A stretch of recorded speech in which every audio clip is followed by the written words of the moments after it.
Hello ladies, I thought I'd do side lying and some hip work. So we're going to lie on our side on the mat, going to stretch our legs out, stretch our arm out, head on our arm, our ankles are together, our knees are together, our hips are in line with our shoulders are relaxed. Going to lift the waist slightly off the floor. That will straighten the spine out. Just going to put the hand on the pubic bone there, give a little cough, and you'll feel that muscle just twitch. That's the first floor of the pelvic floor. So squeeze out because we want the core muscles working. So we're going to lean head on shoulder and do use a towel or something so you're not compromising your neck. Head on your shoulder like this, hand in front. And then breathe in to prepare. As you breathe out, just raise the leg out, up, and then breathe in to bring it down. The slower the better. You'll bring in more fibre, you'll work more fibre of the muscle. So let's do that again. So we're going to breathe in, and we're going to breathe out to raise the leg. And breathe in to lower the leg. This time when we do it, we're going to remember to pull this leg right at the socket. We want to increase the muscle mass as much as we can to cushion those hip bones, that hip socket. So breathing in again. As you get more confident, put your hand on your hip. So breathing in, as you breathe out, raise the leg, pulling it right out of the socket, stretching on that muscle, a little bit higher. Hip height, and then breathe in as you lower the leg. And then put your hand back in front, because this time we're going to raise both legs together. So we're going to breathe in to prepare, make sure my waist is still off the floor, always keep checking. Keep breathing, big deep breaths, lateral thoracic breathing, sideways breathing. So we're going to breathe in. As we breathe out, we're going to raise both legs. We're pulling the legs out the socket. We're gluing them together. I'm trying to get my toes to touch the opposite wall or my heels. Feet can be flexed or pointed. So raise them up and then lower them down. So breathing in again. Big breath in. You can put your hand on your hip if you feel confident enough. So breathing in. As you breathe out, raise both legs together, hold them there. I'm wobbling a little bit, but I'm okay. And then lower the legs as you breathe in. Let's do that again. Great big breath in, big breath out. Raise both legs together, pulling them both out of the socket. I'm going to just hold on there. And then lower the legs. If you find that too much, just drop that knee to the front of the mat so that the leg is getting worked. The leg underneath is getting worked. It will get worked anyway when we go to the other side, but this is working the inside of the leg. So we need to make sure the inside of the legs work. Having two legs together adds weight. Whoops, so that's why we do that. Adds a little bit extra.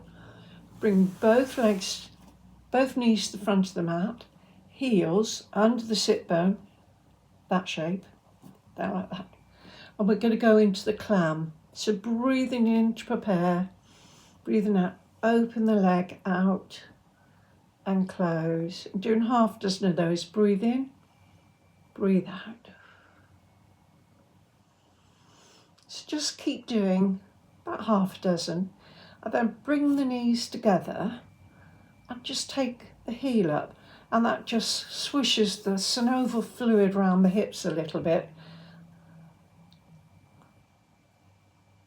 and that just helps keep the hips nice and flexible. I'll just explain that. The synovial fluid goes like a wine gum when we sleep, when we're having to lie on the sofa, when we're still for a long time. The joint, the fluid in the joint goes like a wine gum. We want that like a jelly baby. Half an hour's movement does that. Even 10 minutes movement will just get that synovial fluid nice and soft, and then you'll get your movement. Otherwise, you'll be sort of like, oh, I can't move my hips. You know that really achy feeling you get? That's how I get that. Let's just give the hips a stretch. Don't forget to do the other side. Then lie on your mat, feet to the edge of the mat, and I'm going to stretch the hips. So we're going to drop the hips all the way over, arms at 20 past 8, knee is touching one foot, this knee is forwards, legs are like in a W shape.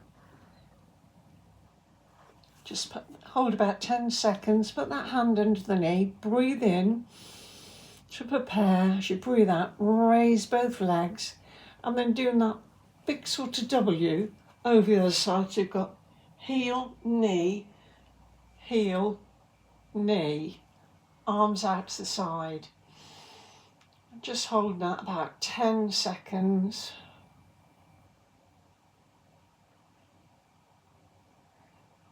And then use the hand if you need to, but breathe in to, just to protect your spine. And then breathe out as you raise the legs up. Bring the legs back together, and another little stretch of the hips. Warm the hips first, rocking backwards and forwards, and then going into the bridge, vertebrae by vertebrae by vertebrae by vertebrae, all the way up. Hold that for about 10 seconds, and then breathing in to prepare, breathing out as you just go down vertebrae by vertebrae by vertebrae, all the way back to the floor. Take the legs long, take the arms overhead,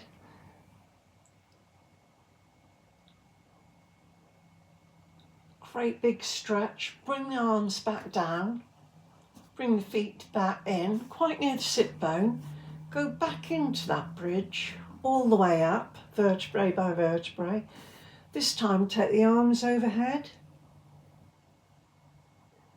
take the hips back to the floor, take the legs long, and now you can stretch all your midriff, your waist, your tummy, one massive big stretch, and hold that for about 10-15 seconds. Then bring the arms back down, bring the legs back up, and just slowly roll onto your side, coming up slowly, bringing the head up last,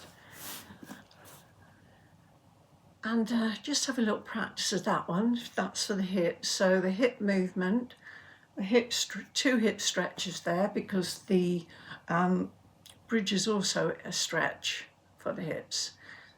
Nice long stretch, and then a stretch for the tummy muscles. Okay, have a little practice of that one.